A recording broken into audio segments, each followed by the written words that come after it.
Hello friends, வணக்கம். Welcome to JustChillies. இன்றைக்கி நம்ம பார்க்க போகிறது லெஃப்டோவர் சப்பாத்தியை வச்சு ஒரு டேஸ்டியான சூப்பரான எக் நூடுல்ஸ் சப்பாத்தி தான் செய்ய போகிறோம். இது ரொம்ப ஈஸியாக செய்யக்கூடிய ஒரு பிரேக்ஃபாஸ்ட் டின்னர் ரெசிபி. இந்த மாதிரி குட்டீஸ்களுக்கு செஞ்சு கொடுத்தீங்கன்னா ரொம்பவே விரும்பி சாப்பிடுவாங்க. ட்ரை பண்ணி பாருங்கள். இந்த ரெசிபி பண்ணுறதுக்கு லெஃப்டோவர் சப்பாத்தியே போதும். காலையில் பண்ணதில் 6 சப்பாத்தி மீதி இருக்குது. அதை வச்சு தான் நான் இந்த ரெசிபி செய்ய போகிறேன்.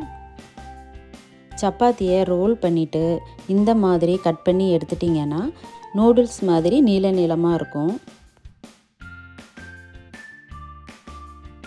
அடுத்ததாக பேனில் எண்ணெய் 2 டீஸ்பூன் ஊற்றிட்டு சூடானதுக்கப்புறமா பொடியாக நறுக்கின இஞ்சி 1 டீஸ்பூன், பூண்டு 2 டீஸ்பூன் சேர்த்துட்டு 1 நிமிஷம் வதக்கி விட்டுருங்க.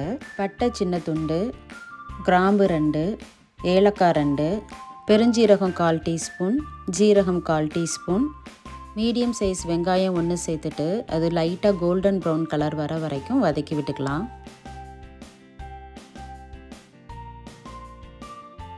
வெங்காயம் வதங்கினதுக்கப்புறமா கோஸ் 1/2 கப், கேரட் 1/4 கப், குடைமிளகாய் 1/4 கப், தேவையான அளவு உப்பு சேர்த்து ஒரு 2லேருந்து 3 நிமிஷம் நல்லா வதக்கி விட்டுக்கோங்க. அடுத்ததாக பொடியாக நறுக்கின தக்காளி 2 சேர்த்து அது சாஃப்ட் ஆகிற வரைக்கும் வேக வச்சுக்கலாம். தக்காளி வதங்கினதுக்கப்புறமா மசாலா சேர்த்துக்கலாம். மஞ்சத்தூள் 1/4 டீஸ்பூன், மிளகாய்த்தூள் 1 டீஸ்பூன், மல்லித்தூள் 1 டீஸ்பூன், ஜீரகத்தூள் 1/2 டீஸ்பூன், கரம் மசாலா 1/2 டீஸ்பூன் சேர்த்துட்டு மசாலாவை நல்லா கலந்து விட்டுக்கோங்க. அடுத்ததாக 3 இல்லைன்னா 4 முட்டை, தேவையான அளவு உப்பு சேர்த்து அது மெதுவாக கிளறி விட்டு முட்டையை நல்லா வேக வச்சுக்கோங்க.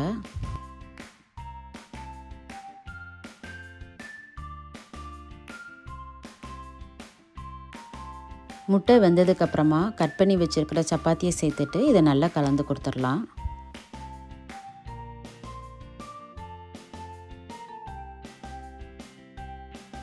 கடைசியாக சிக்கன் மசாலா 1 டீஸ்பூன் சேர்த்துக்கிறேன். இது ஆப்ஷனல் தான், வேணுன்னா சேர்த்துக்கோங்க, இல்லைனா நீங்கள் ஸ்கிப் பண்ணிக்கலாம்.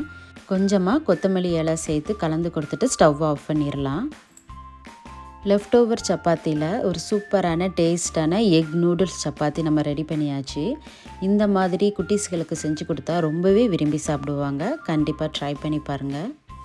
அப்படியே வீடியோக்கு ஒரு லைக் கொடுத்துருங்க, கமெண்ட் பண்ணுங்கள், உங்கள் ஃப்ரெண்ட்ஸ் அண்ட் ஃபேமிலிக்கு ஷேர் பண்ணி விடுங்க.